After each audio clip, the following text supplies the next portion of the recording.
Welcome back from the break. I hope that everyone had an opportunity to visit many of the wonderful evidence-based posters. You'll have another opportunity to do that during the lunch break as well, immediately following this session. It's my great pleasure right now to welcome back as moderator for our second session on high reliability rounding, Dr. Jim O'Brien.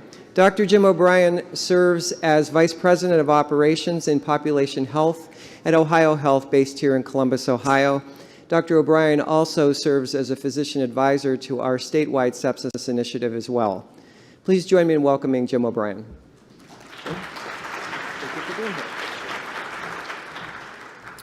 Thank you so much for the invitation from the OHA. I think this is the fourth year I've gotten to moderate a panel, and I always enjoy coming and spending time with the sessions that go on here at OHA. I always find something new that I can take back to my daily work.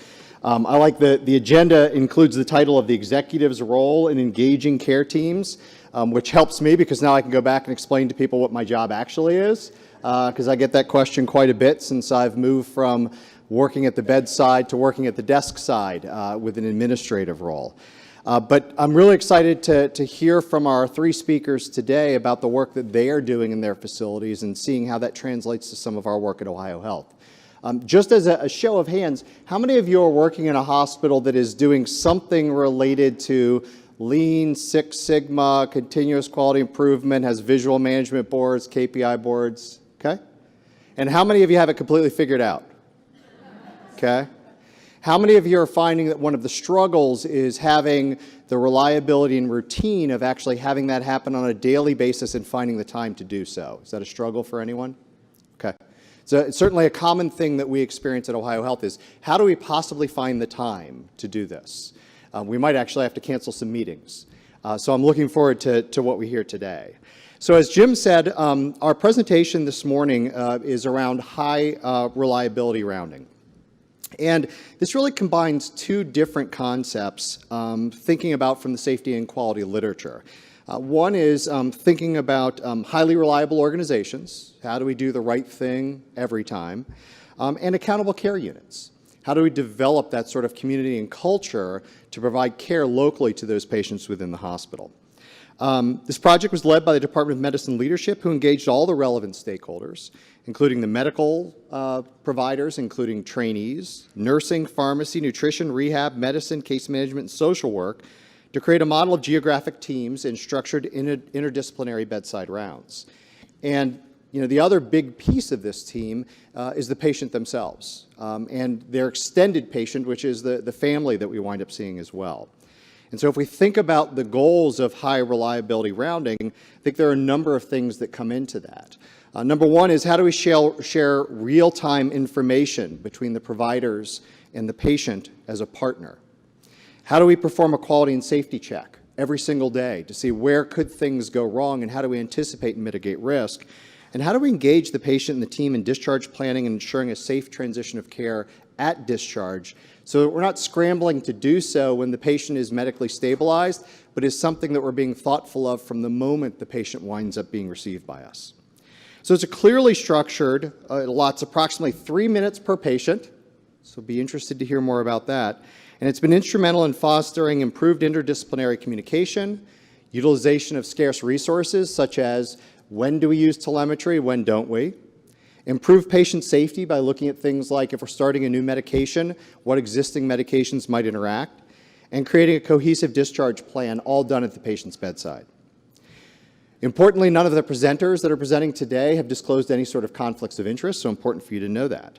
Our first two presenters this morning are Dr. Valérie Alusson and Jennifer Yu. Dr. Alusson is Chief Medical Officer at Mountainside Medical Center in Montclair, New Jersey. She's been a highly regarded member of their medical center leadership team and plays a key role in advancing the culture of innovation and patient-centered care at the hospital.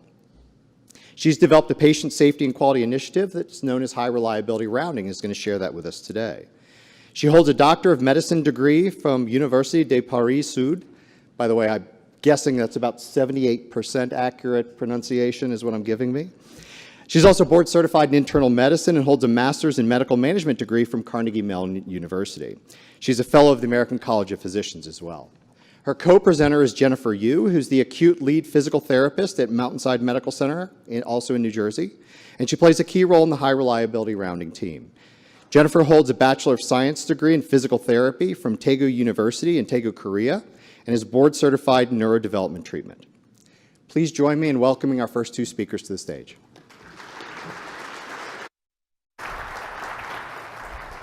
Good morning.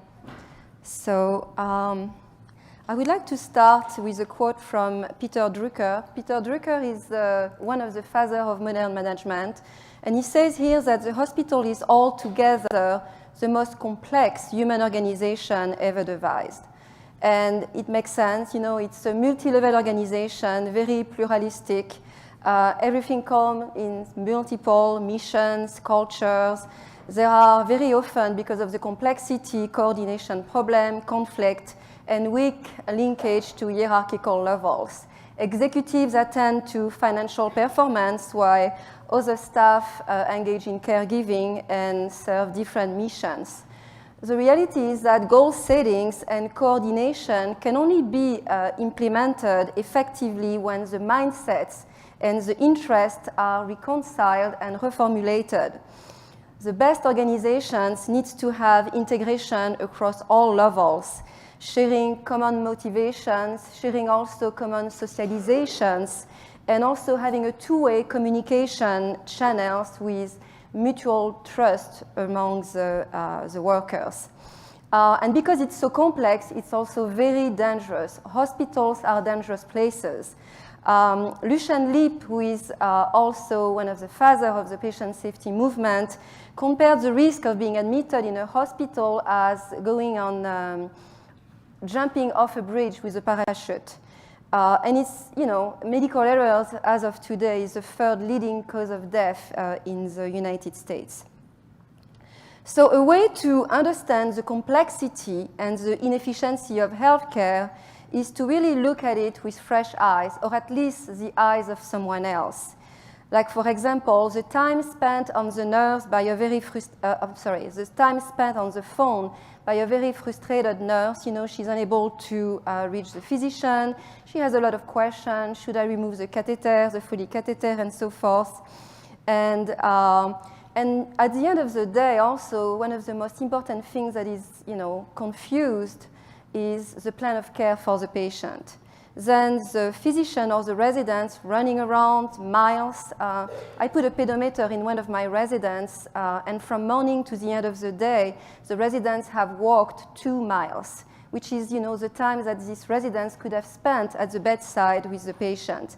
So they roam on the floor, the beeper is constantly ringing, and again, the same question, which is, you know, very unclear. What is the plan of care for the patient?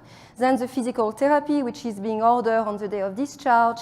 And additionally, the Foley catheter, for example, or the central lines that have been forgotten. And then again, on the day of discharge, you realize that this has to be removed. And then last but not least, the patients. Patients are even more confused because they see a lot of physicians. They don't know always who they are. And they are also very confused about you know, what is their plan of care. We live in a very ambiguous environment with a work-around culture, and this culture of healthcare, you know, has become a whack-a-mole system. It's really more a reactive culture instead of being a proactive culture. So if we think about it, it's asynchronous, it is inefficient, it may sometimes be redundant, it's fragmented. There is a lot of craftsman attitude, especially on the part of the physician. There is very poor teamwork, and there is an excessive autonomy of actors. So this is a book from John Nance that I love, and it's called Why Hospitals Should Fly. And in this book, John Nance makes a parallel between the aviation system and the healthcare. And this is really about an accident that happened in 1977 in Tenerife when 2 Boeing 747 collided, killing 583 people. And this happened at the ground level in the airport. And it's really, this book is really about the disconnect between a pilot, a co-pilot, a technician, air traffic control, but also the fear of speaking up. So here, Lucien Lipp, who wrote the preface of this book, said that the culture of healthcare is not only unsafe, it's dysfunctional. And what he's saying here is that most healthcare organizations really suffer from many of the same disabilities, and one of them being an authoritarian structures that devalues many workers, a lack of sense of personal accountability, autonomous functioning, and major barriers to effective communications. One of the things also is the healthcare is extremely dysfunctional, and we have like tribal lines all over the healthcare organization. And unless we engage all of the worker emotionally and from the beginning from the beginning of the journey, we are never going to be able to improve this culture. So this is just a picture of what we've been doing. We've been doing a lot of quality assurance. So we look at what went wrong instead of looking at what we can do to improve. Very often, as I said, we react. It's reactive, like a whack-a-mole. Instead of being proactive, it's often punitive, which kind of decrease also the reporting, instead of, in fact, avoiding blame. We try to find who is at fault, and very often it's not the individual who is at fault. It's really the whole system that needs to be looked at, and then we focus on a specific incident instead of focusing on the entire system.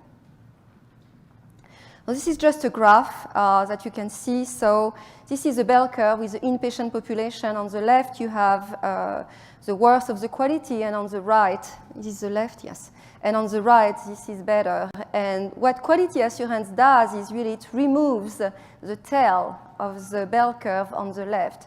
But what we really want to accomplish is really this quality improvement that would move this curve from the worst to the better.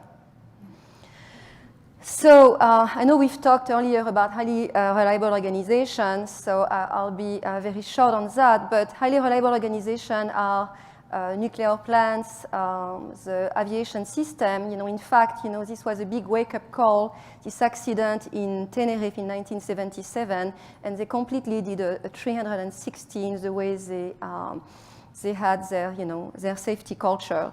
So this organization operates under very trying conditions and managed to have less than their fair share of accidents. In fact, these are not error-free organizations, but they somehow have very, very few amount of errors. So the 5 principles of HROs, again, I'll go fast. 3 principles of anticipation, 2 principles of containment. And we've talked about the preoccupation with failure. Every little mistake should be viewed as a symptoms of something bad that can happen. Like, for example, in a medical idea, the deterioration of a patient, the change of vital signs, maybe about something's coming up. Sensitivity to operation, really paying attention to everything that happened on the front line, and it's at all levels of the organization, from the person who's going to clean the floor, and maybe there's going to be some water on the floor, and which is a danger for the staff, for the patients. And then the reluctance to simplify, which is about diversity in experience, encouraging diversity, perspective, and opinion. And the last 2 principles, which are of containment, the commitment to resilience, being able to bounce back, and then the deference to expertise, meaning that the person who is really pushing the decision should be the one who is the most expert, not the one with the highest rank. So the question again is, could healthcare apply the principle of HRO? A culture of safety with the goal of aiming to zero defect, having structures that could minimize variability, And again, having intensive and continuing training of individuals and team, and also provide regular feedback through learning and safety management. So I love this article because this is really, this is from Steven Spear from the Harvard Business Review. And here he's saying that we really don't, the biggest opportunities don't require any legislation or big market reconfiguration, $1 million and so forth, but there are really huge opportunities that will need very little capital investment and can be started today. And what he's talking about is really something that could be started with the nurse, the doctor, the administrator, and the technicians at the ground level. These people are already at work. So we have developed at our institution a patient safety and quality initiative called Highly Reliable Rounding. And this is really from Highly Reliable Organization. This initiative was developed combining two essential concepts for the safety and quality literature, one being the highly reliable organization and the other one being the accountable care units. And the accountable care unit concept was developed by Jason Stein. He wrote a beautiful article in the Harvard Business Review. And the way he defines it is a geographic inpatient area consistently responsible for the clinical service and cost outcome it produces. So I think to me the most important word is really geographic. And then consistently responsible, which means sustainability and also accountability. And then clinical service and cost outcome, it's about patient care, but it's also about looking at the cost. So the way Jason Stein defines the accountable care unit model have 4 elements. The number 1 being geography, number 2 being patient-centered workflow, number 3 being the SIBR, which are the structure interdisciplinary bedside rounds, then unit level performance reports, and the last one is partner leadership model. And Jennifer will elaborate a little bit more on that. So I just would like to say one word about the implementation. What we used was the 8 steps from CAUTI. This is another article from the Harvard Business Review. And really, these 8 steps have 3 big elements. The number 1 being create a climate for change, then engage and enable the whole organization, and the last one is about implementing and sustain change. So the first one is establish a sense of urgency. And this is really what I've been talking about at the beginning, the fragmented care, silos, patients not being able to understand what is the plan of care, and all of these medical errors. This is really the burning platform. And then, the step number 2 really is about creating a guiding coalition, making sure that we get all of the stakeholders at the table and you engage them. Then develop a change vision, followed by, after you develop the change vision with all of the stakeholders, you have to communicate the vision for buy-in. And then you need to, after that, empower others to act on the vision, and you need to encourage risk-taking, non-traditional ideas, because it has to be disruptive. It has to move the needle toward improvement. Then generate short-term wins. This is not something that's going to happen from one day to another day. It's a long-term project. And then you have to keep the momentum, create short wins, and being able to reward employees, celebrate, and keep the momentum. Then the other one is about never let up, step number 7, and it's an important one. It's about consolidate improvement and produce more changes. What we've done with that is doing PDSA, plan, do, study, and act, and it's constant. There is no status quo. We are looking at what we are doing, and we are constantly looking to improve. And then the last one is really about the institutionalizations of the change. we want to incorporate the change into the culture, and by that I mean, making sure that you ingrain all of these fundamental things to the walls of the organization, the bloodstream of the organization. So this is just, a summary, and I know you've talked about it, of how we prepare the stage for highly reliable rounding. Again, we followed the 8 steps from CAUTI. This was a Department of Medicine leadership. We were only able to impact 30% of the patient population because this really focused on the residence patients, the teaching patients, I'm sorry. And then we engage all of the stakeholders, and you can see here, nursing, pharmacy, nutrition, rehabilitation, medicine, social work, case management were part of it. We've had multiple meetings, not too many meetings, but enough to really make sure that everyone was on the same page and everyone was engaged. And obviously, this was relayed to the Medical Executive Committee meeting, the C-suite. We had even a formal presentation to the medical staff. So everyone was on the same page, especially because some of these patients that were being impacted by the HRR were physicians' patients. So we wanted to make sure that they were on board with us. So our vision, that's the quest of the Grail, it's really about having multidisciplinary teams using system-wide resources to deliver the right care at the right place for every patient at the right time with the right cost and the right transition of care. So the goals, again, were standardization, no craftsman attitude, teaming, very important, the concept of teaming, and then increase the safety margins. So I'm going to give this to Jennifer. Yeah. Thank you.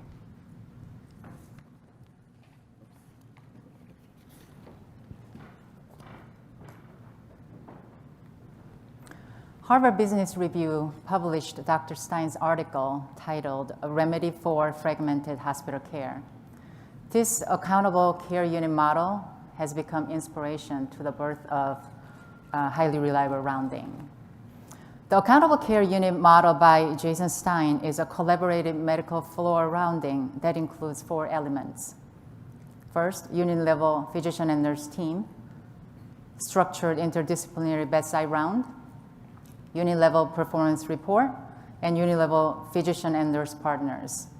The first element, unit-based physician and nurse team.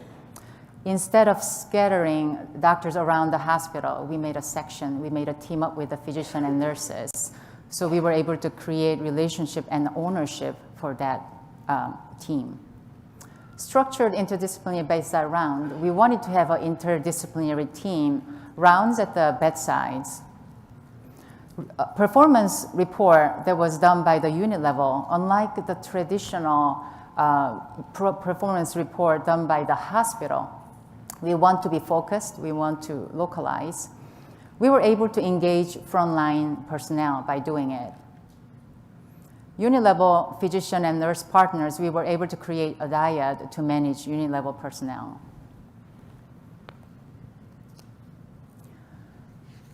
Geographic-based team, we had a pilot on teaching services. We were able to create geographic home for 2 teams, which were 5 East and 5 West. We had multiple meetings with the emergency room, bed board, and residency leadership for patient assignment.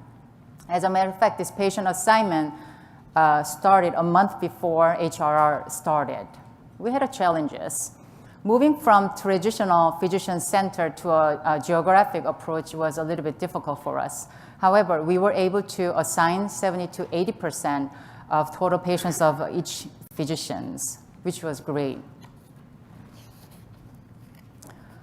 Second element was structured interdisciplinary bedside rounds, where we want to have interdisciplinary care team rounding at the bedside. Then what are the threefold goal of this highly reliable round? What's the goal? We wanted to assess the patient's overall clinical process, making sure All the members of interdisciplinary team share their expertise and relevant information. We also want to perform quality and safety checks, such as we want to address VTE prophylaxis, Foley catheter, and pressure ulcers. We want to also engage the patients in discharge planning, and we want to make sure we provide safe transition of care. And discharge planning should start on the day of admission. We have to be proactive, not reactive. Every day, we gather around 10:58. We spend about 3 minutes at the bedside of each patient. At the end of 3 minutes, the plan for the day and the anticipated day of discharge will be announced.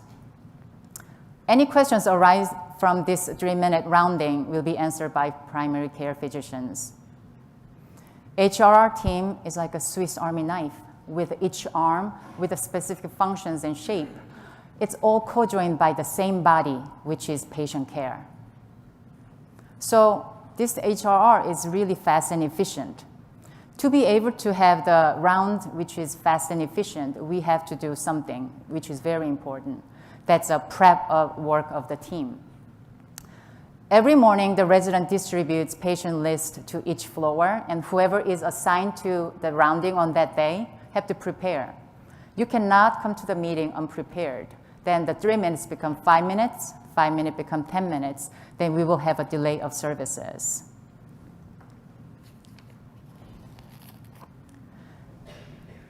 This diagram is helpful in collaborating and coordinating patients' care. For example, the intern number 1 will introduce the team and update the hospital course.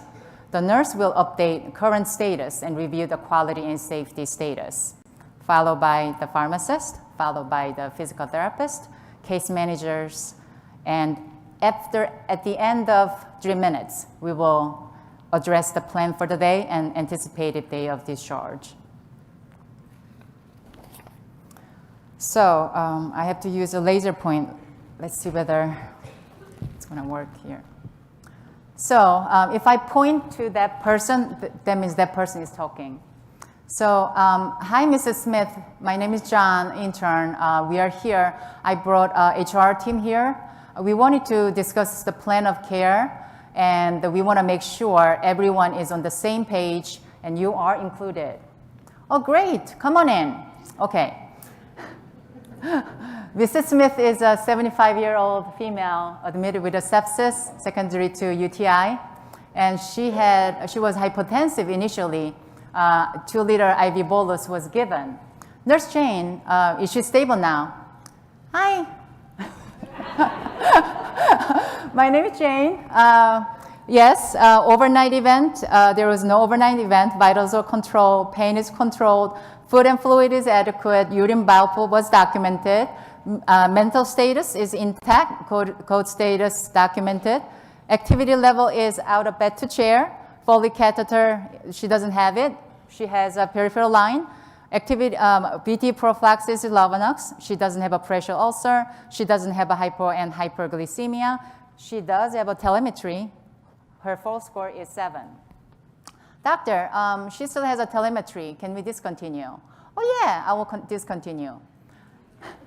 Hi, my name is Mona. I'm a pharmacist. Culture came back. She's positive with the E. coli. Instead of Johnson, I recommend ceftriaxone. Can you please order it? Oh yes, I will order it. Hi, my name is Jen. I'm a physical therapist. Physical therapy evaluation was done yesterday. Patient was able to ambulate 100 feet using a rolling walker. We recommend home discharge with a home care follow-up. And she will need a rolling walker to go home with because she had a loss of balance. Hi, my name is Kaylee. I'm a dietitian. I recommend adult diabetic diet for her. Hi, my name is Cindy, the case manager. We had a patient interview yesterday. She chose a patient care as a home care agency. We will set up the transportation, and we will ask the physical therapist to adjust the height of the rolling walker since we are ordering it. Great. Okay, so what is the plan for today? Patient is scheduled for CT abdomen for lower abdominal pain versus strep pubic pain. Okay, then what's the anticipated day of discharge? Tomorrow should be fine. So is there anything else? Do you have questions, Mrs. Smith? No, all my questions were answered. This is great. Thank you. Actually, everyone is so efficient because we've done it so many times every day. And you will see the big smile on the patient's face.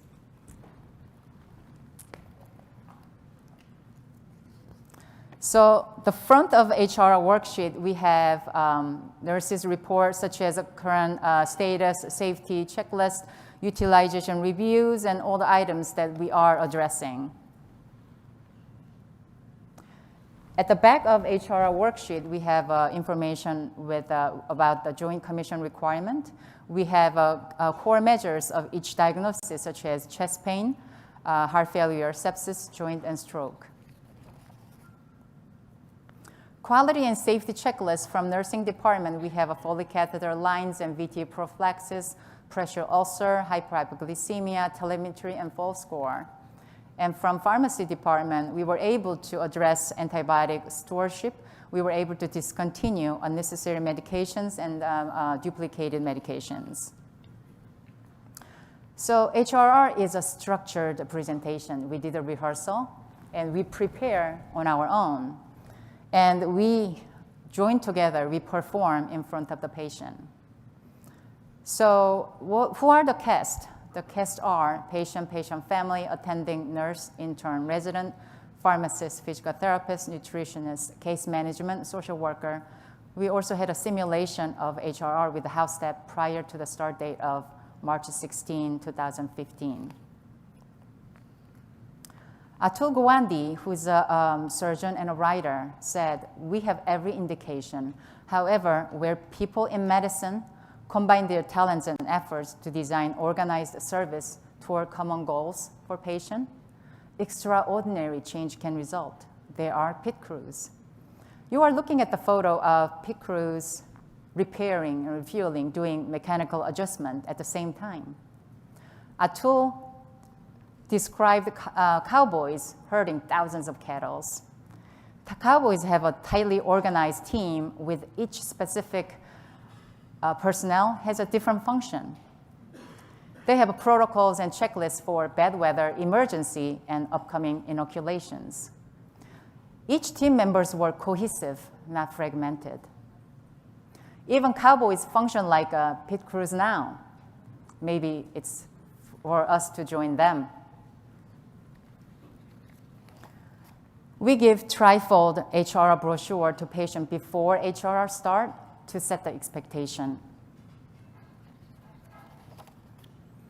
So the unit report, unlike the traditional unit report done by the whole hospital, we want to localize. We want it to report by the unit level. Stalin, who killed more than 70 million of his own Russian people, said, "A single death is a tragedy. A million death is statistics." He really trying to cover up, make an excuse. Let's flip this one. A million death is statistic. A single death is a tragedy. Instead of you say we have an infection of whole hospital 100, if you say we have a 50 infection on 5 East, you will see people running around with an action plan. It has an emotional connect with your own floor. So we want to focus, we want to localize. We want to go down to the unit level. So what are the metrics that we are looking at? We are looking at length of stay, mortality, readmission rate, patient satisfaction, caregiver satisfaction survey, medication errors, utilization of resources, and CAUTI or CLABSI. So what are the outcomes? We were able to decrease length of stay 2015 to 2007 by 0.22 days. We had a greatly improved patient satisfaction. In 2016, it was 83% of HRR, but in 2017, we had a 90% HRR compared to 66% all patients. Most of people were very satisfied. We were also able to enhance patient safety. We were able to identify the lapses. We were able to decrease inappropriate utilization such as telemetry and PPI. Based on pharmacy intervention from January to June 2016, we were able to decrease unnecessary medication, duplicated medication. We were able to manage medication reconciliation, and we were able to address drug interactions. Total saving was about $56,000. So what does this all mean? Highly reliable rounding has been a successful model of a structured interdisciplinary rounds that enhances high quality and patient safety, also with a significant cost savings and improved patient satisfaction. So sounds like the answer for all. Sounds like all our headaches were answered. There is a limitation. We were able to only capture 30% of patient population because it is residence patient. Geographic, it was not always easy because we were only able to capture 70 to 80% of patient assignment.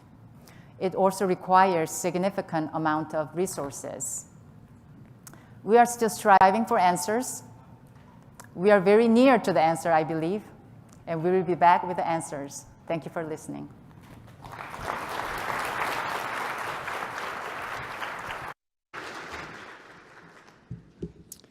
Thank you both. Before we move on to our next presenter, want to remind those who haven't been here before, one of the great opportunities we have in these sessions is for you all to submit questions. So the way that we do this is we have a number of OHA volunteers and staff members who are kind of going through the room, catch one of their attention. They'll hand you a card. You can write down your question. If you attach $5 to it, I'm very likely to pick your question to be asked. Also, after this session, we will break for lunch, just to let everyone know. Lunch will be served out here in the common area, and then we'll reconvene at 1:25. So our next presentation surrounds another model of communication. You heard about the communication at the bedside for an individual unit. We're next going to hear about tiered huddles that allow communication that goes from the individual unit up to administration, so that there's line of sight or catch ball that goes from the front line all the way up to the administrative level. Here to share this effective practice with us is going to be Dr. Richard Shoebridge. And Dr. Rick Shoebridge is the president of Cleveland Clinic, Medina Hospital. He served as the past chief quality officer, and he participates in these daily tiered huddles with the Cleveland Clinic enterprise. He's been a project sponsor and champion of numerous clinical quality initiatives. He holds a Doctor of Medicine degree from Wayne State University and is a practicing endocrinologist. He's also a fellow in the American College of Physicians. And please join me now and welcome Dr. Shoebridge.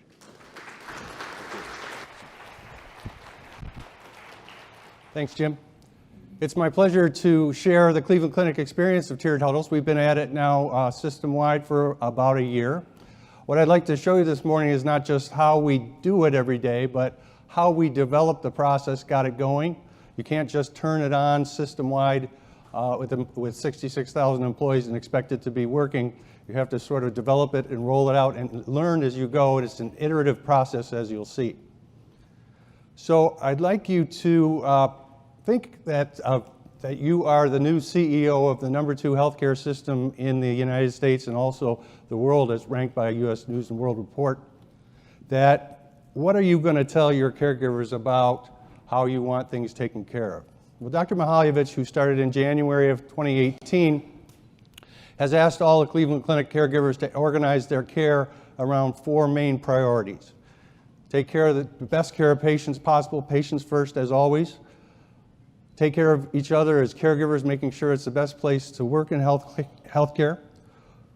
Take care of the organization as you would your own home. And he also wants us to be good stewards in our community. Dr. Mihaljevic says, and by the way, you can't do just one, you have to do all 4. And this is going to support the care and the clinical research and education we've been doing since 1921. The other thing I heard Dr. Mihaljevic say as this process began is that he didn't want to hear about a problem that happened 3 months ago.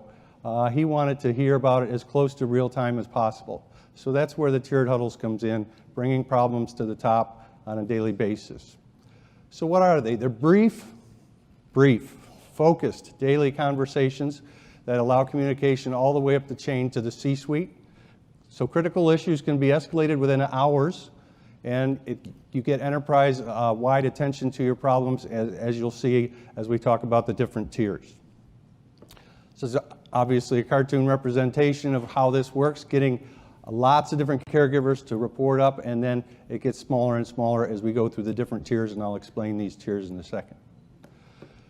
So this is just a diagram explaining how the Cleveland Clinic got to this process. We didn't invent it. We went and studied it at other healthcare institutions. And at my hospital, Medina Hospital, we had actually gone to a very lean, invested hospital in our area, Akron Children's Hospital, about a year prior to this process, and we had observed their daily huddles in action, and we started doing it at Medina Hospital. So we didn't have as many tiers as we have now with the Cleveland Clinic enterprise-wide, but we had a big group in my office every day for what we called a safety huddle as they reported up from the different areas of our hospital. I found it very, very valuable to know what was going on in my hospital on a daily basis, and it was pretty easy for us to adjust once the whole system got on board here.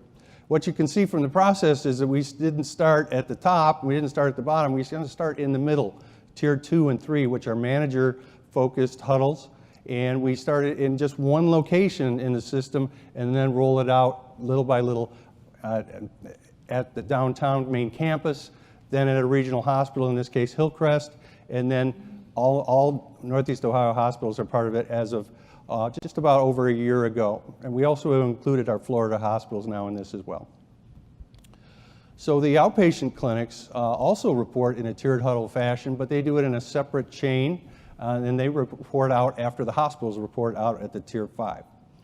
The list of things that we report on a daily basis is iterative. We all have the same list, and we do it the same way every day, but every month or two, some change will come to what we're reporting, what we're not reporting. For example, we reported the number of patients we had at our hospitals with length of stay over 20 days and had to report the reason why. Was it clinical, was it financial, or was it social? That way, leadership could help us with that. After a few months of doing that and our length of stay was coming down, they changed that to something else. Currently, the most newest thing we're reporting in our huddles is that we had the privilege to care for the patients who have deceased, and we report their first names only, up the chain to and then at the end of the huddle every day at the top, they have a pause for those patients that have passed away as we care for them. So as you'll see as I review what we report in the tiers huddles, what we report is organized around those 4 care priorities that I spoke to at the beginning. So you have to have a purpose. You have to explain the why to your caregivers when you roll this out. You may get some eye rolls when it starts, but if you explain the why and do it well, people will buy in a lot faster. So we explain to our caregivers there was a clear, consistent, efficient method to support them with their daily challenges because they would be able to report those up, and then we would be equipping leaders to identify those issues and support their resolution. So if people hear that you're going to be helping them take care of their problems, they're pretty much going to buy in and help you out. This is how the tiers work at most hospitals in the system. About 7 a.m., which is very close to the first shift coming on.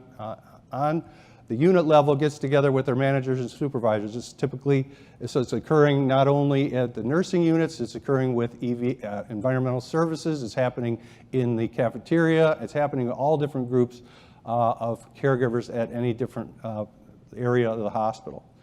Then at 8 p.m., the managers and directors get together and collect that information and put together a report, and then that's going to feed into the 9:30 nursing huddle, which is taking place with the chief nursing officer or assistant chief nursing officer with those nursing directors. And then separately, around the same time, the operations folks are reporting up things like security, the physical therapy, other things are being reported up through operations with the chief operating officer.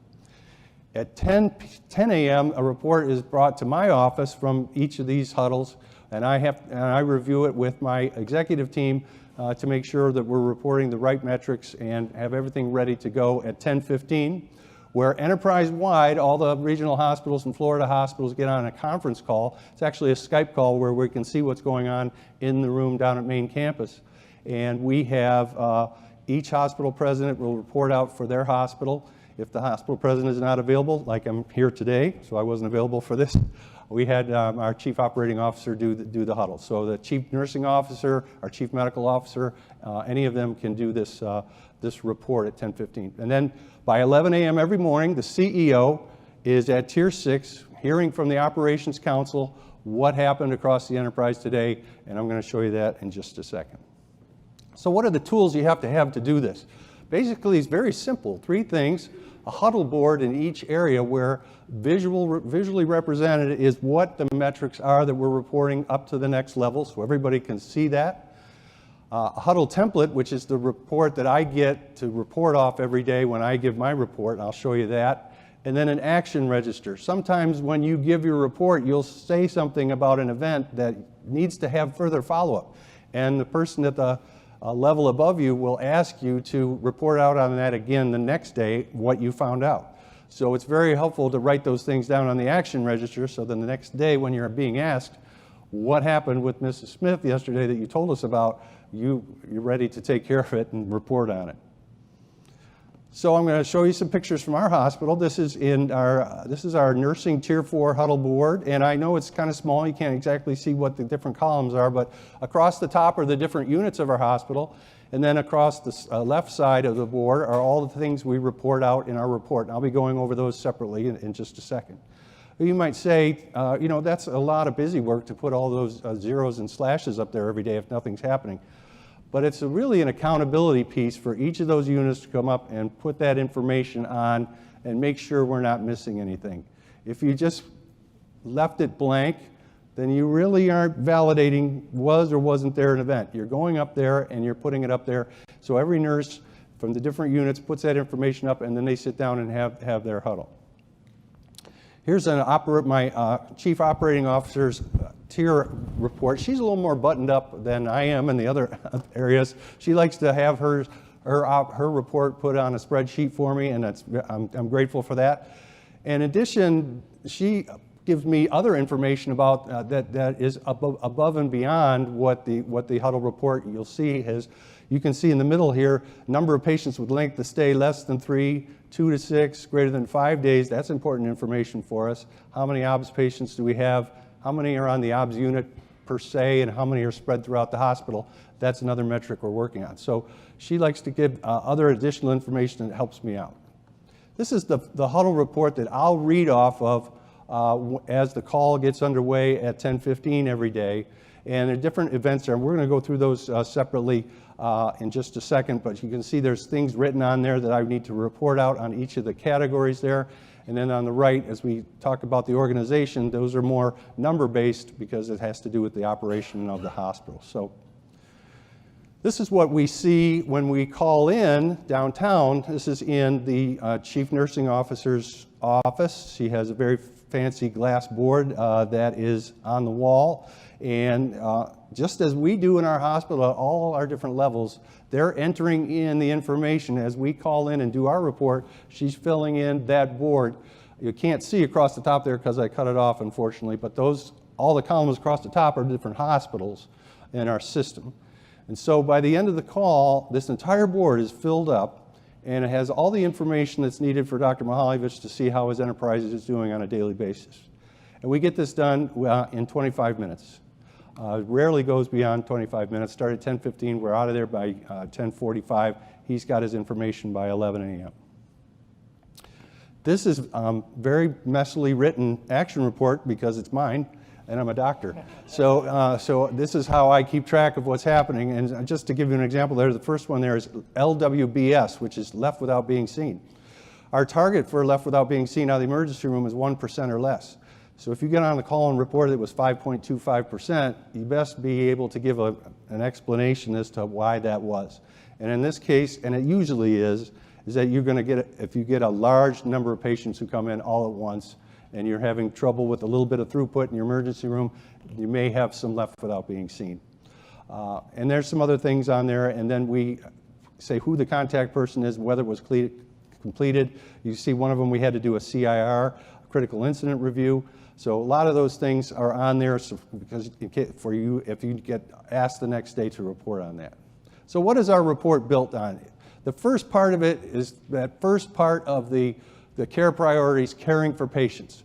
So when you have, and we've heard a lot about this morning, we don't want any potential serious safety events. We want zero CLABSI, zero CAUTI. Fortunately, we're able to report that many days. You'll notice the first thing on there is potential serious safety events. So if you have a serious safety event at the Cleveland Clinic, you will be doing certainly an RCA, a root cause analysis, and you will be taking your root cause analysis to the office of the CEO, the hospital president will, and reporting that out and what your action items were. And so that is something that we focus on very highly, and that's why it's the #1 thing there. We want to drive serious safety events down to zero if at all possible. Certainly CLABSI and CAUTI, we want to be zero. C. diff infections, we discriminate whether they're community acquired or hospital acquired. We don't report how many workups we have in place, we just the confirmed cases. And then falls, and then we give that in a certain way. I'll show you a little bit more detail on it in a little bit about whether or not there was an injury and did we follow our protocol. Codes, both clinical and non-clinical, and other safety risks, and were there any patient experience issues that are significant? Was there a major complaint? Did you have somebody who left AMA would be a significant patient experience issue? The second part is care for caregivers, as we mentioned earlier. Are there any workplace violence issues? Code Lavender is something we do for caregivers who have experienced a very stressful event where we give them extra support. And were there any injuries to our caregivers that day? The third part of the report is care for the organization. What was our occupancy? What was the OR volumes versus the target? How did the ER do the previous day as far as number of patients who came versus target, and how many left without being seen? Were there any elopements? Critical staffing issues, do we have any problems meeting our needs with our caregivers that day? And were there any environmental safety concerns such as an elevator being down or humidity problems in an operating room or something that you might need the enterprise support to get somebody down to your hospital to help you out? And any other newer action follow-up items that I mentioned prior. So what are some of the barriers that you might run into when you try and put a program together like this? It's common when you get started that each tier sort of feels like they know what's coming from the tier below them. But what happens is you get surprised and you find things that you can fix, and then if it's something you can't fix, you continue to report it up. Making sure that you prioritize this huddle to be at the same time every day and it doesn't conflict with other meetings is critical.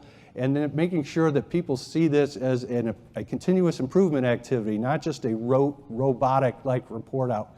That's another reason why we keep it iterative. We keep changing up some of the things that we report so that we keep it fresh and we can keep that mindset that it's continuous improvement.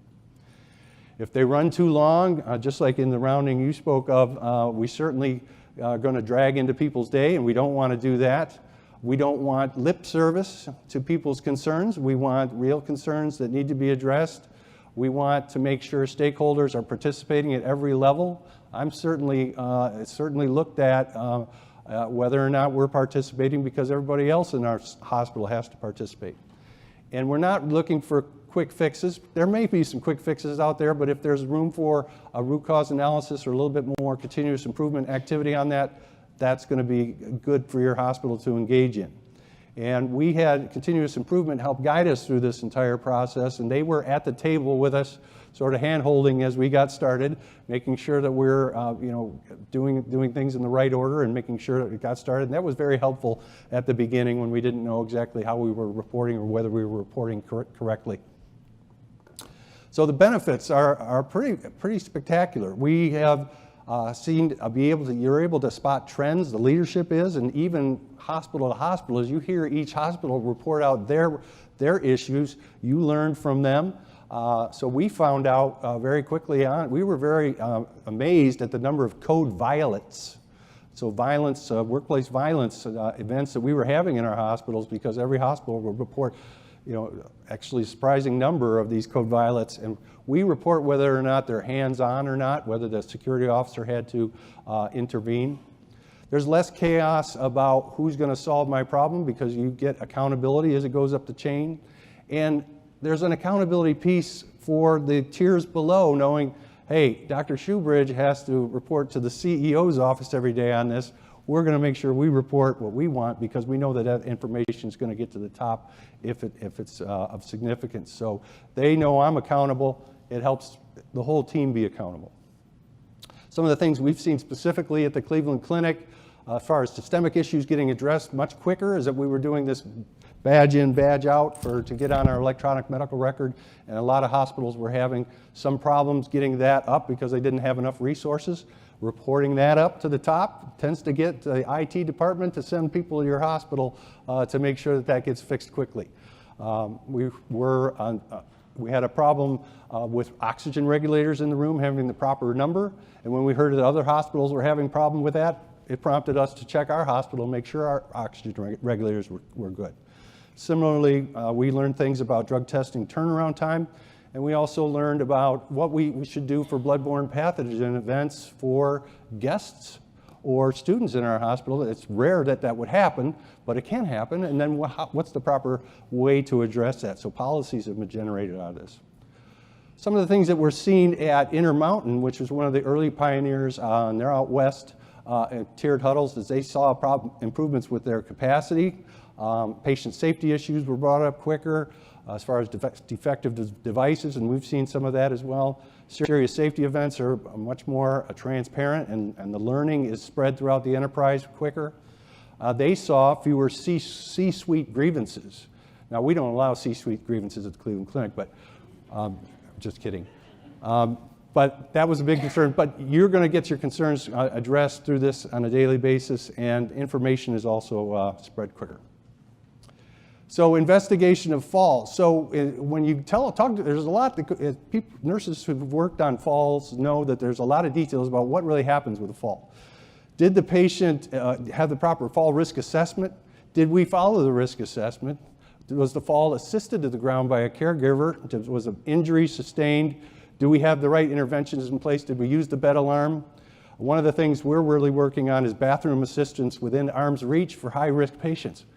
Nobody wants to be within arm's reach of a patient who's trying to toilet or in the hospital, but it's really important. I can't tell you how many times we've heard about falls in our hospitals when the patient's a high fall risk in the bathroom with the door closed. Next thing you know, you're in there and then trying to get the door open because they've fallen. Got to be within arm reach. One of the things that we're going to be trying out to help with that we learned from one of our hospitals is scripting about I have to be with you in order to protect your safety. That's why I'm here, not just sort of like I'm going to be here because I have to be here, explaining the why to the patient, and that'll get both of you through it a lot quicker and safely. So this is a representation of our serious safety events at the Cleveland Clinic, and I can't put the raw numbers in there because that's protected information, but you can see that when we started system-wide mid-2018, June, July, to the end of the year, there was about 25% less serious safety events being reported. And then we think that this has a lot to do with people paying more attention to safety in our hospitals and making sure that we're paying attention to those safety things that we've been talking a lot about this morning. A simple thing like a curb that's not well identified that caused a trip and fall at a hospital got addressed with some shiny paint there, as you can see. So what are the things that you can learn that we can tell and share with you about if you're trying to do this at your place? Start with the tier 2, which is, and start with an inpatient nursing unit. Focus on those middle tiers, 2 to 4, early. Make sure that they're ready to go when you're ready to report up. Have leadership there to coach early on, or have continuous improvement coaching early on.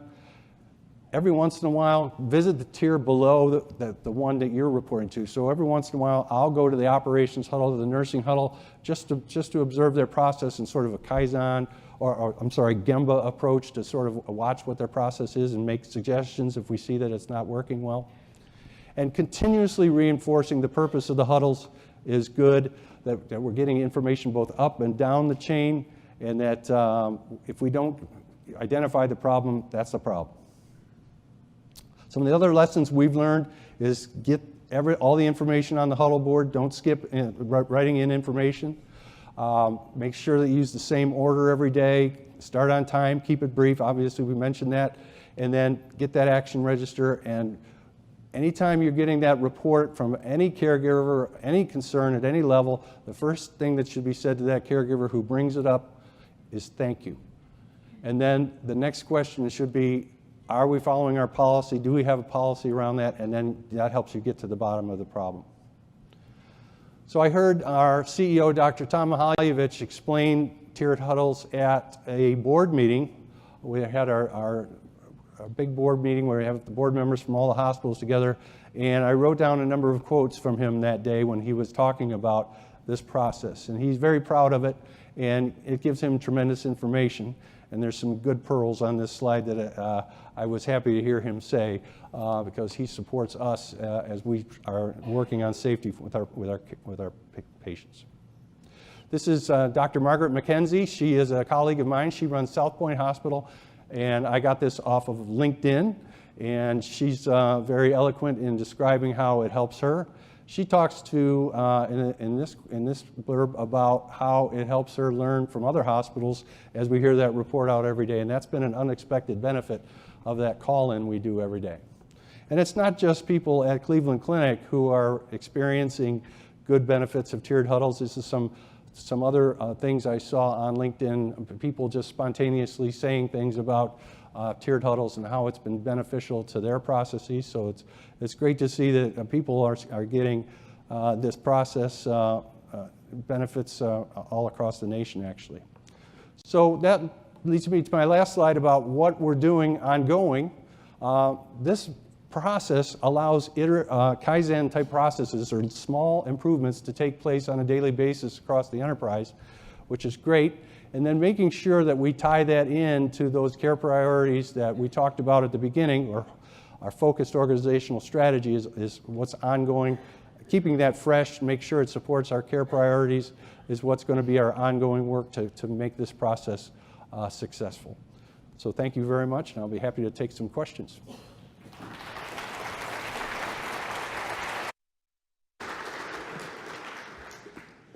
Thank you so much for that. Again, please submit your questions, and we will start going through those.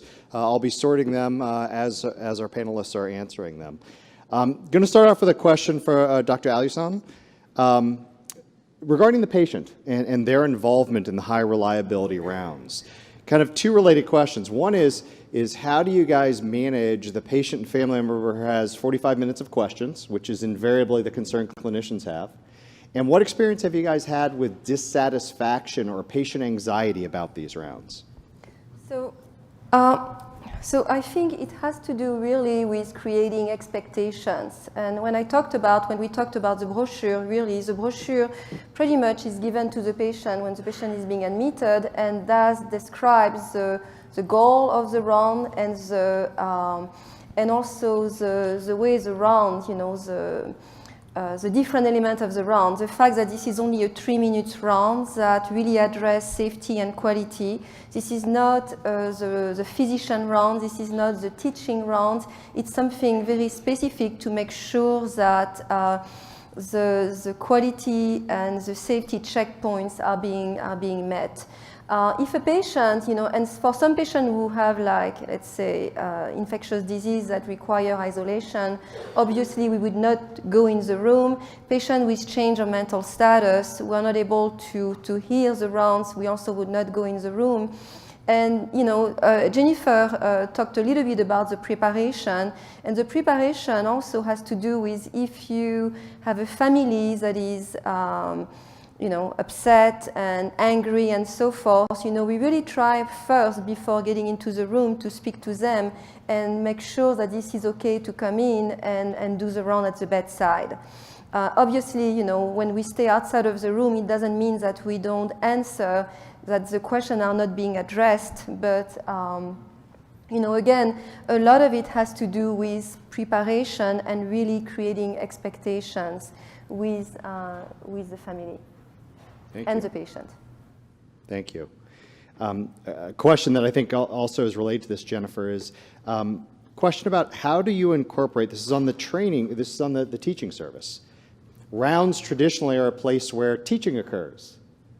So how do you incorporate teaching into those rounds?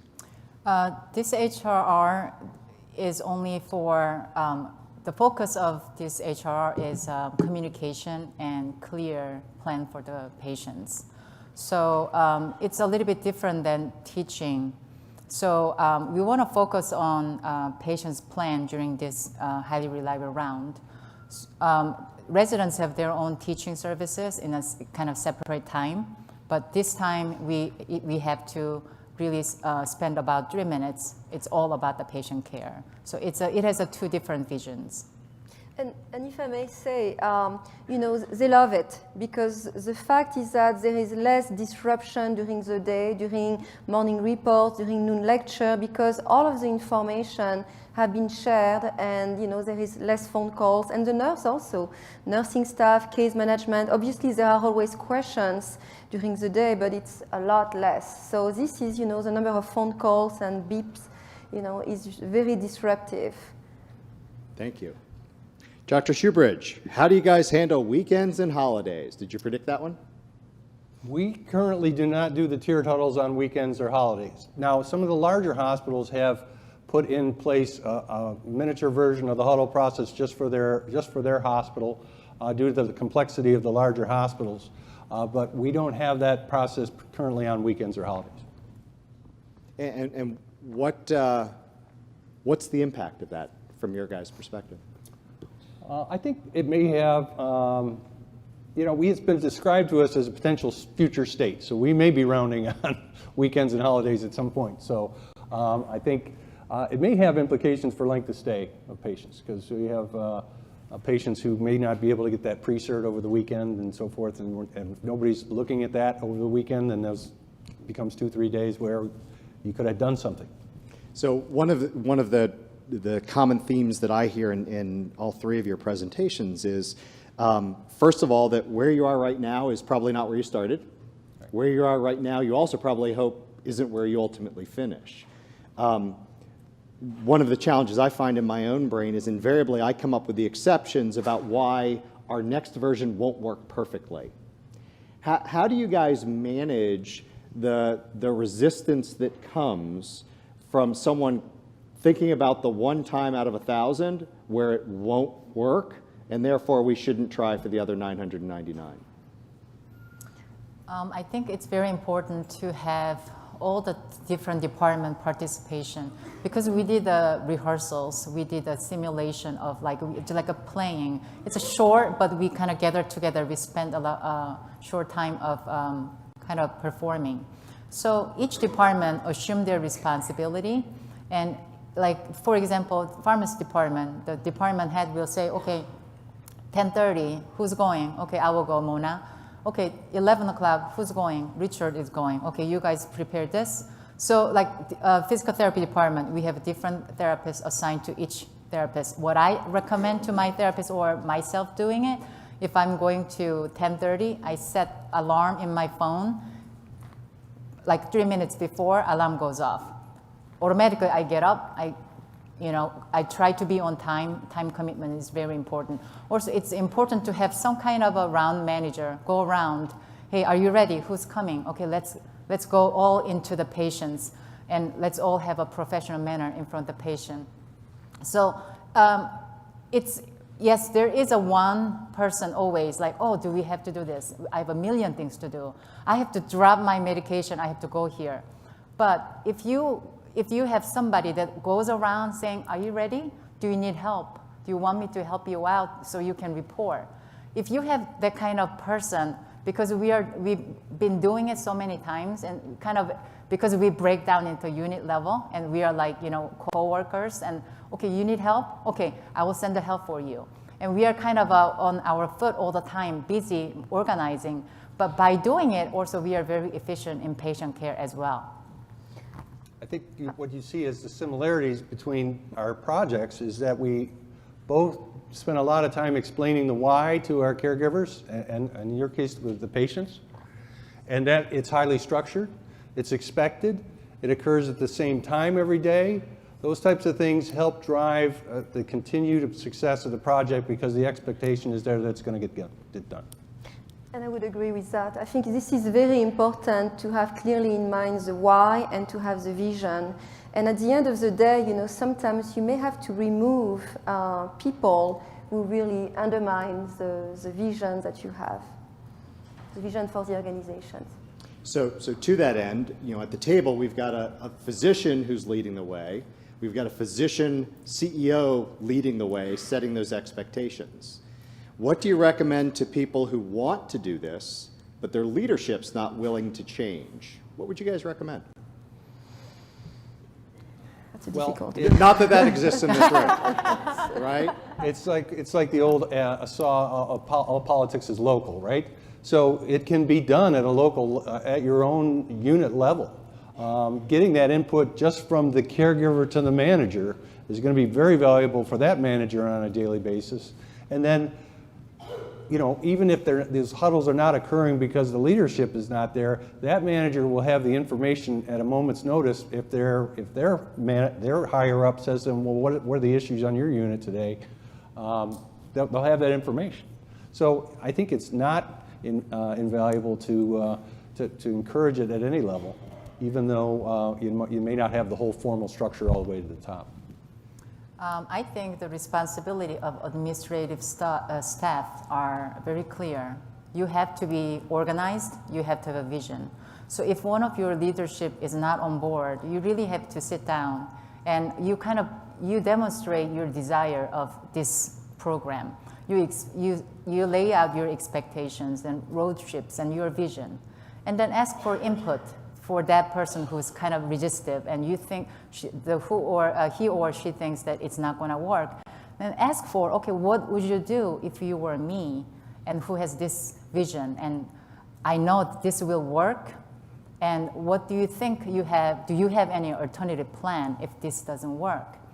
If you are open to any suggestions or any challenges that person may bring, and you could be able to in the same page at the end, and that person will probably be able to come up with some kind of creative idea. Once all the leadership has the one vision and one roadmap, all the other department heads and the supporting personnel will follow through. So it's very important that all the leadership come together in one vision and roadmap. Dr. Allison, anything? I think you have to have leadership buy-in. It's a little bit very difficult, if you are alone in your island and you really need the leadership engagement. And again, coming in, again, showing the data, this is why we want to do that. And obviously you're not always going to succeed, but at least you're ready to kind of do something to improve or impact safety and quality. I got a question similar to this of how do you overcome those who say, quote, lean won't work. So at least my reflection on that, and I think that the work that you all are doing, most people would probably put into that category, and there are lots of names. In my mind, it's two things. It's respect for people and continuous improvement is the core aspect of it. When I'm struggling to wish that other people were different, I like to reflect on a lesson that Jim Dethmer, who's one of the authors of the 15 Commitments of Conscious Leadership, talks about, which is if you're in a situation you don't like, think about if you were going to teach other people to be in the same situation, what you would tell them to do. It's called teaching the class. And what it does is it forces me to think about, well, if I don't like the way that my leader is leading, what am I doing that allows that to continue? If I don't like the fact that I'm in too many meetings, what am I doing about that? Because if it's nothing is within my control, which I'm a control freak, so far I haven't come up with a single situation where I can't control something. If there's nothing within my control, all I can do is stop worrying about it. But otherwise, I'm coming up with a list of stuff that I'm not doing. I'm not having that crucial conversation. I'm not clearing my calendar. I'm not going to Gemba. I'm not fully committed to this. Because if I start with me, others may or may not follow, but at least I can control that piece of it. And sometimes I feel like we are limited by our own willingness to try. And I think that these three are showing a good example of not being held back by that, but actually starting and not letting perfect get in the way of better. How do you handle if you have people that aren't participating in this work, whether they're not following through, Dr. Shoebridge, on the report outs, or if you have someone who's not attending the high reliability rounds? How do you guys manage that? Well, at the Cleveland Clinic, this whole tiered huddle process is supported by and sort of critiqued by the continuous improvement team that we have at the clinic. So they coached us on how to do it. They've coached us on how we might want to make positive changes to the process. So they're involved at every step. So if one of us is not reporting the right way, or taking too long, or not, or leaving out critical information, one of two things happens. Either the person who is being reported to will stop them on the call and say, "I'm sorry, you didn't tell us about your left without being seen rate today," or "You had a fall, can you give me more detail about that, please?" So there's an immediate accountability to the reporting process and respect for that process. And then if it's something a little more subtle than that, then probably the information gets through their community, their continuous improvement embed, to sort of have a conversation with them about how they can make their part of that better. So there's multiple ways that accountability gets taken care of. HR starts right on time. We don't really, if somebody's late, we don't really wait until that person arrives. And there is a rounding manager who's either texting the person, "Where are you? Are you coming?" If they said, "Okay, I'm stuck in the elevator," we just get into the patient room and we round without that person. However, if the person kind of send the message to deliver, "Okay, pharmacist recommended this, and she's a little bit late. She will visit you later." That's the message that we present. And then at the end of the round, we try to fix the problem, elevator, right? So like we have to address the problem right away. Okay, is this person really alarming themselves or engaging in time management? And what do we need to do to help out? We kind of address on the right way so it doesn't delay. It doesn't become the pattern of delaying the services. Immediate feedback, making sure that we emphasize again the goals, the why. Obviously, people need to understand why they are doing something, and if really it doesn't work, again, you have to change, maybe, move this person somewhere else. Our major obstacle was actually elevator, and we are fixing the elevator right now. It's always the elevator. One of the common themes in both of the approaches is some component of transparency. One of the concerns that some of the questions raise and that I hear about a lot is concern about that transparency and how that may raise risk for an organization, whether it's risk from a legal perspective, a media perspective, but also that if we're transparent at the individual level for the patient about the expectations about what the plan is today, what happens if that doesn't occur? How do you deal with concerns or anxieties at the different levels regarding that transparency that seems to be core to what you all are doing? Well, certainly if there is an issue that comes up on the call that has a lot of moving parts, it takes a long time to explain what happens, you can request, or the person you're reporting to may request you to just, let's take that offline and give me a call after the huddle, and we'll get the details that way. So there's a way to sort of get that information off the table if it's holding up the round, or if it's very sensitive information. There's that open door policy should be at each level to say we'll chat after the round. When I was pregnant, I read a book called What to Expect When You're Expecting. Mm-hmm. So it's like we have a HR brochure to explain the patient what to expect. So in the trifold brochure, we explain about the vision of HR, which is communication and a clear plan.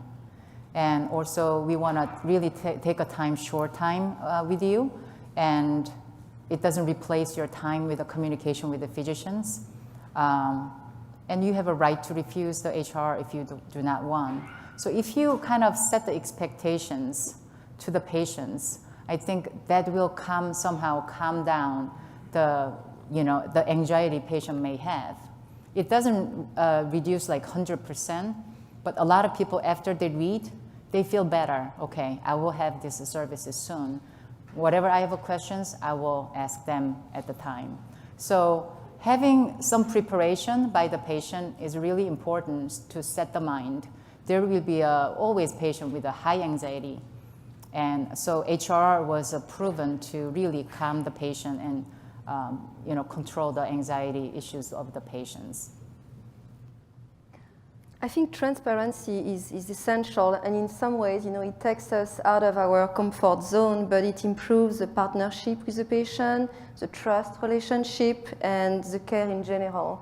So, in some cases, obviously, if you have peer review, you have to protect some of the information, but I do believe that most information should, in fact, be transparent. What feedback are you getting by these with these efforts from the frontline staff? So certainly, anecdotes or feedback that you're getting, but also what impact are you seeing maybe on things that affect the bottom line, whether it is turnover of your staff, results that you get from burnout or associate engagement surveys? What sort of results are you all seeing related to these efforts? I got feedback many times from nurses requesting more rounding for more people.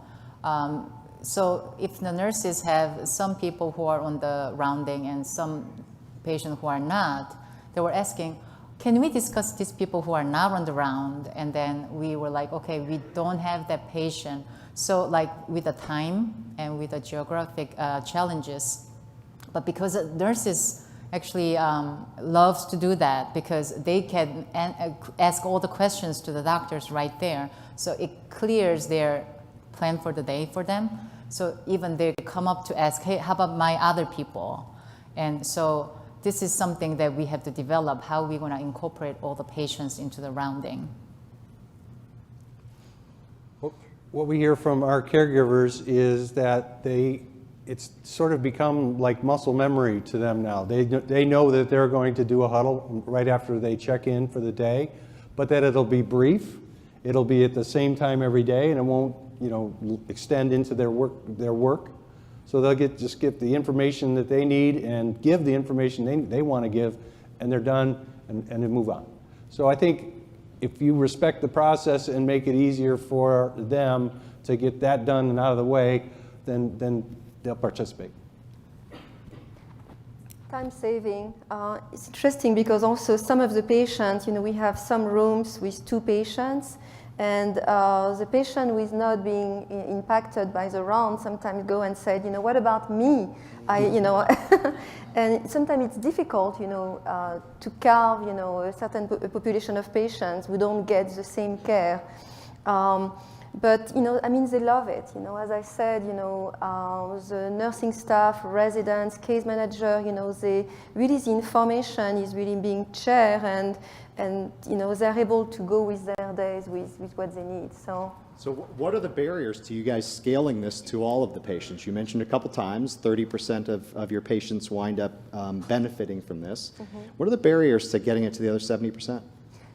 A lot of it has to do with resources. Obviously, when you use physical therapy or case management during a round, this is, you have to deal with productivity and and then, how do we, because, during this round we have the residents who give, and we can do real-time intervention. How do you reach out to the private physicians who are, doing their consultation, outpatients, and how do you connect them, at a specific time during, every day? It's really not easy. I even was thinking about doing virtual rounds with phone or using the technology. So we are thinking, we are trying to see how we could really bring all of the team at the patient's bedside. Great. You talked a little bit about resources. I'm interested in what advice you'd give to this group if they're trying to influence and they've got someone like me asking, well, I want to see the ROI on these efforts? What advice do you give these guys in responding to that? Well, there's lots in the literature about tiered huddles and the benefits that have been seen by lots of different healthcare organizations. So you could start with the literature, which is always a good place to start when you're trying to leverage someone, as far as the importance of a project. And then it's explaining how it connects to the strategic vision of your organization. If it fits with what you're trying to do and what your priorities are, as like I spoke to, then it's going to be much more understandable. It's part of that explaining the why. So I think that those two things, having some data behind to back you up, and then explaining the strategic connection to what you're trying to do as an organization, are the two main things. Yeah, I mean, I think I would agree with that. It has to be very well correlated with the goals of the organizations, and always put a dollar amount next to it. When we are looking at pharmacy intervention, so we show you an example from January to June. We had, I don't know, 400, 500 pharmacy intervention. What does this equate dollars, wise? The length of stay, the PPI, the telemetry overuse, and so forth. We always try to make sure that we have, we have a cost information with it. Dr. Shoebridge, your mention of RCAs making it all the way to the CEO of the health system's desk caught some people's attention. Can you talk a little bit more about kind of what that process is, how Cleveland Clinic approaches RCAs, and kind of how that gets escalated? Well, it came from our CEO being invested in what was happening with the patient safety in our organization. So it was noted in the C-suite that we had a lot more. We were having more and more serious safety events, and they had to do with things happening over and over and over again, like lines with guide wires being left falling into patients, wrong side, wrong site procedures. And if your first focus of business is to take the best possible care of patients, and that number is not going in the same direction as taking the best care of patients, then his approach is we need to get accountability to that. And how better to bring accountability to that than to bring the leader of the hospital where that occurred to explain how he or she is going to make sure that never happens at their hospital again. And so coming to the C-suite to explain a serious safety event is kind of a big deal. We also discuss them at our president's meetings. We discuss them at our professional meetings. And we email out these serious safety events. Once we've gone through this process with the CEO, we email out what the action plan is to all the other leaders of the organization so that they can learn from that. We also report these serious safety events even from other hospitals in our system at our medical executive committee meetings, so that learning can go throughout the enterprise, and so we don't have to make those trips to the CEO's office. So before we wrap up, I'd like just each of you, if you'd just like one bit of advice or something that you've learned through this process to share with this group as kind of a last bit. Dr. Allison? What I would like to say is the implementation part, these 8 steps to leading change, leading transformation are very important. Ideally also starting as a pilot, not embracing too much was extremely important for us. Jennifer? Previously, I've heard from patients saying that they have different opinions. I wish these doctors and the different people come onto the same page. And when I joined the HRR team, and you see the bright smile of the patients, and their typical statement is that, oh my God, all these people are coming into my room, and they were so happy and excited to see all these people. It's hard to reach people. And all the questions were answered. So in the beginning, I was thinking, will this really work? And it worked. And it produced a lot of good things, and patients can smile a little bit more, and we could leave the room with a clear plan for the patients. Something that I was really proud compared to the other hospital. They have similar meeting, but not like this. And I could proudly say, hey, we are doing something better than your organization. And I also wanted to hear how the other hospitals are doing their rounds, because as you heard it, we do have challenges. I'm really striving for the answers. So once I have that information, I think we will be really 100% perfect. I think caregivers across our organization have been very pleasantly surprised at how well it actually works. And I think it has to do with the accountability of at every level being responsible for it and making the best effort to produce the best information for the level above them, and then that information coming back down. So both at the frontline levels, the caregivers are knowing that their concerns are being heard, and then by 11 a.m. every day, the CEO has the information that he wanted at the beginning to be as close to real time as possible about his organization. It's amazing that we can get that all done in the morning like that, and he can have that information. So it's been a very pleasant surprise. Please join me in thanking our panelists for this morning's session.